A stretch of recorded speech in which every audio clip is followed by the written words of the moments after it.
Yo, what's good everybody? It's Kevin Pack here. I hope all of you guys are out there staying safe, but also getting your bread up, because that's the most important thing. We always want to be ready for those opportunities, and just like myself, I made sure that when I came across the Amazon opportunity that I had enough capital to actually start that business. And although it was a great opportunity, it is a great opportunity, it wasn't always all sunshines and unicorns and smooth as sails, as I would say. There were still things that I wish I knew before I actually started. So in this video, we're gonna be talking about the 5 things I wish I knew before I started Amazon FBA. And as always, before I begin, I'm gonna show you guys my sales so you guys know I am a current Amazon seller. So let's get it. Okay, let's fully refresh that.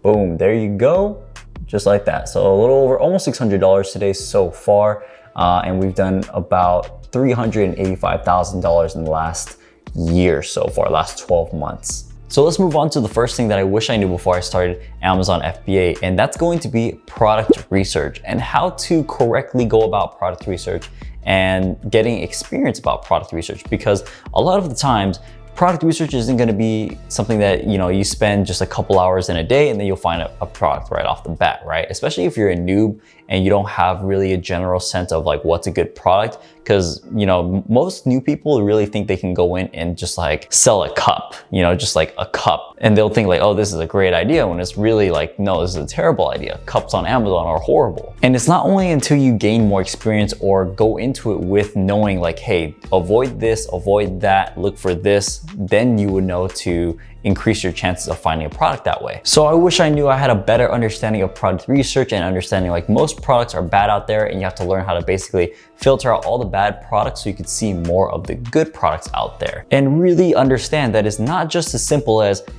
high revenue, low competition, low reviews, and then that's it. But there's a deeper level to it.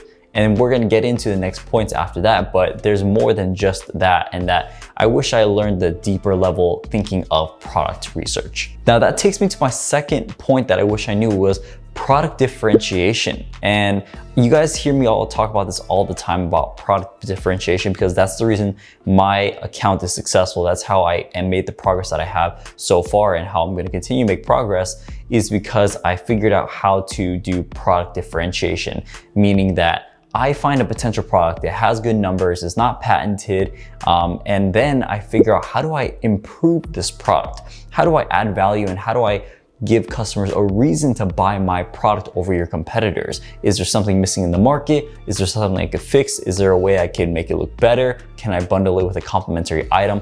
All of these different tactics I understand now, and I have a better understanding. So now, if I can't even think of a way to differentiate a product, I don't even do it. But now I have a better understanding of product differentiation, and now I can increase my chances of success for a product. And that's something that not a lot of people teach when you are just getting started, or they don't even know that you have to do it. They think they can just throw up a product that looks like everyone else's and they'll make sales, when that's not how it works. Maybe that worked 5 years ago, but that's not how it works now.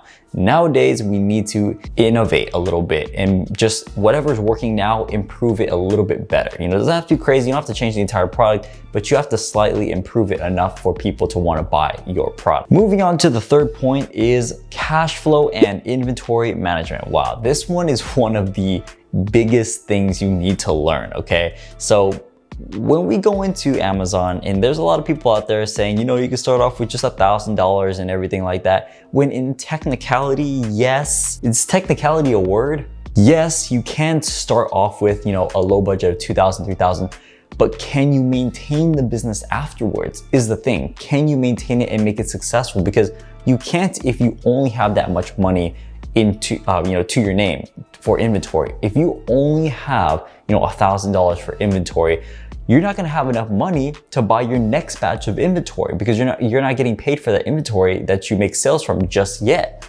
So you have to understand cash flow and how to manage your cash flow, and also manage your inventory and understand lead times, because that's the thing.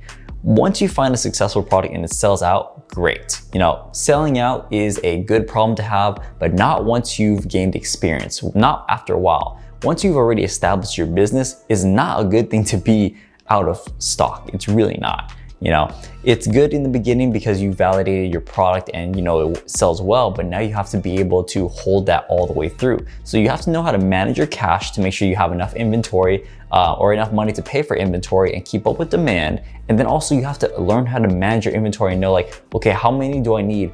What's my lead time? Do I have enough inventory to cover for my lead time? And these are the nitty gritty things about Amazon and its cash flow business. It's a very, very cash flow intensive business, meaning you have to put money in first before you get money out. That's the whole thing. So it comes with a lot of rewards, but it also means you have to reinvest a lot of profits as well. So make sure that you're doing that and you're getting an understanding of cash flow. The next thing is PPC, and PPC is a double-edged sword. It is going to help you get sales and launch your product, but at the same time, you can easily spend a lot of money that you didn't want to spend, and you easily just spend $100 in a day, and you're like, what the heck just happened? And people just click, click, click, click, click, and no sales. It's very much, those are possibilities that can happen. So understanding how to do PPC, how to optimize PPC, how to know what kind of keywords to target so you don't end up wasting your money is super crucial, super important. Learning how to use auto campaigns, broad match campaigns, phrase, and exact videos as well. Like those are all super important that you want to make sure you understand how to actually do.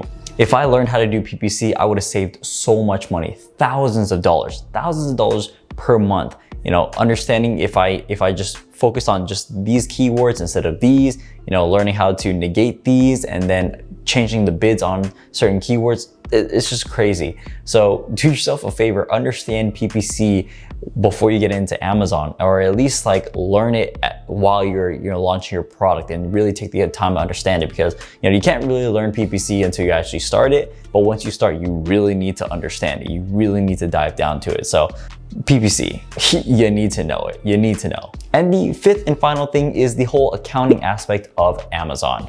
You know, we get a 1049 from Amazon and they tell you the gross revenue, and they don't include all of those fees that they tick in and everything like that. So you want to make sure you don't get taxed on that gross income, and make sure you have a solid accountant or accounting team or a bookkeeping team that really can track all of your profits, all of your fees, know what you can write off and what you can't write off, so that way you don't end up paying an unnecessarily large amount of taxes. So thankfully I have a good team and I had people around me to help me with this, but it's definitely something that you don't really think about as much when you start a business, and the tax things are definitely something you want to consider and get prepared for when you're doing an Amazon business. So those are really the 5 things I wish I knew more about and I wish I learned before getting into Amazon. And that's exactly why I created my mentorship program and my course and everything, because I want to be able to give all that information first so you can handle it, be prepared before you actually start the business and spend thousands on that, okay?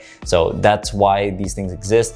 I believe that it's super important to have some kind of guide, someone to help you, some kind of mentorship who has experience, you know, someone who is at a point where you want to be, is somebody you want to reach out to and learn from, because I think that's where you're going to minimize your mistakes. Basically, that's it. You know, that's the whole purpose of what I'm doing is I want to minimize the mistakes that I'm making for you guys so that you guys are increasing your chances of being successful on that. So of course, if you guys are interested in my mentorship program, go ahead and hit the link down below for more information. You're free to join if you like, up to you. It's really more just for the people who really want to start and really want to get things going. I want to help them mold their path so they don't fuck up like I did, basically. So I want to thank you guys so much for watching. I hope you guys enjoyed this video and found it informative as well. Let me know in the comments below if there's anything you wish you knew before you started Amazon, if you're currently an Amazon seller as it is, and if there's more things you guys want to learn or anything, comment down below. I talk to everybody on my YouTube channel. Come on, I'm a friendly guy. What can I say? So I'll catch you guys in the next one. As always, go make that money. Peace.